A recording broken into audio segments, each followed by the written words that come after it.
Assalamualaikum warahmatullahi wabarakatuh. Saya Reno. Di video ini saya akan menjelaskan tentang fungsi motherboard serta komponen-komponennya. Jadi, fungsi utama motherboard adalah sebagai distributor daya dan komponen komputer sehingga mereka dapat berkomunikasi satu sama lain. Dan di sini ada heatsink dan fan cooler untuk menjaga suhu komponen tetap dingin.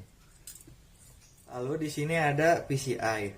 Slot ini berfungsi untuk memasang kartu ekspansi seperti kartu grafis, kartu suara, atau kartu jaringan. Dan di sini ada yang namanya port SATA. Port ini digunakan untuk menghubungkan perangkat penyimpanan seperti hard drive, SSD, dan optical drive ke motherboard. Lalu di sini ada PS2 untuk menghubungkan perangkat eksternal seperti keyboard dan mouse. Di sini ada yang namanya USB, di sini RJ45 untuk menghubungkan WiFi dengan kabel. Lalu di sini ada audio port yang fungsinya untuk menghubungkan perangkat eksternal ke motherboard seperti mic dan headset. Lalu di sini ada yang namanya baterai CMOS yang memberikan daya pada chip CMOS untuk menyimpan pengaturan BIOS seperti tanggal dan waktu saat komputer dimatikan. Lalu di sini ada power connector, tempat di mana kabel daya dari power supply dihubungkan ke motherboard ini untuk memberikan daya ke semua komponen-komponennya. Di sini ada port VGA, digunakan untuk menghubungkan komputer ke monitor atau proyektor. Port ini mentransmisikan sinyal video analog dari komputer ke perangkat tampilan, memungkinkan pengguna melihat output visual dari komputer. Lalu di sini ada port serial, digunakan untuk menghubungkan perangkat peripheral seperti mouse, modem, atau perangkat industri tertentu ke komputer. Lalu chipset.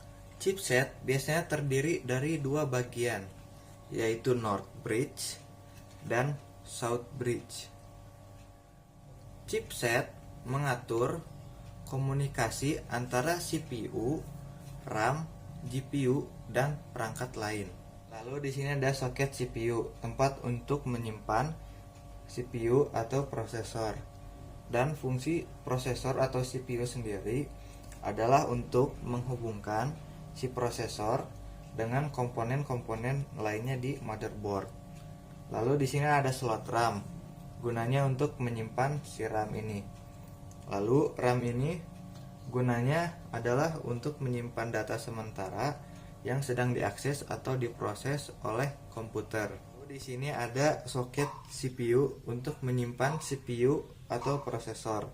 Dan fungsi dari prosesor sendiri atau CPU adalah untuk menghubungkan prosesor dengan komponen-komponen lainnya di motherboard. Lalu di sini ada North Bridge, bertanggung jawab atas komunikasi antara CPU, RAM, dan kartu grafis yang nanti akan dipasang di sini.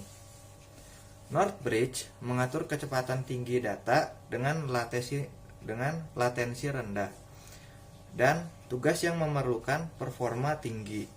Lalu di sini ada South Bridge, bertanggung jawab atas komunikasi antara CPU dengan perangkat input atau output yang lebih lambat seperti USB, hard drive, BIOS, dan perangkat ekspansi lain. South Bridge mengelola semua komponen yang tidak secara langsung membutuhkan kinerja tinggi dari CPU.